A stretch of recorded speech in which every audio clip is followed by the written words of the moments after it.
मुख्यमंत्री अजितदादा पवार यांचा सकाळी विमान अपघातामध्ये मृत्यू झाला अशी बातमी समजली आणि अत्यंत वाईट अशी दुःखद घटना ही महाराष्ट्रामध्ये पसरलेली आहे। अजितदादा हे अतिशय प्रशासनामध्ये चांगलं काम करणारे आणि महाराष्ट्रामध्ये त्यांची सहकार क्षेत्रामध्ये असणारी ओळख, प्रशासनावर असलेली त्यांची पकड, कामावर असणारा त्यांचा कामाच्या बाबत असणारा त्यांचा धाक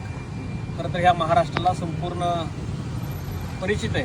आणि अजितदादांच्या जाण्यानं या महाराष्ट्रामध्ये फार मोठी पोकळी आपल्या सर्वांच्या मध्ये आलेली, खास करून राष्ट्रवादी परिवारामध्ये त्यांची पोकळी कधीच न भरून येणारी आहे। त्यामुळं आज कुळकी जिल्हा परिषद गटातील दोन्ही पंचायत समिती गणाचे उमेदवार, मी स्वतः जिल्हा परिषदेचे उमेदवार, भारतीय जनता पक्ष, राष्ट्रवादी काँग्रेस पक्ष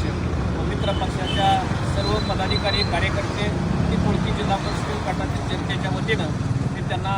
या ठिकाणी भावपूर्ण श्रद्धांजली वाहतो आणि त्यांच्या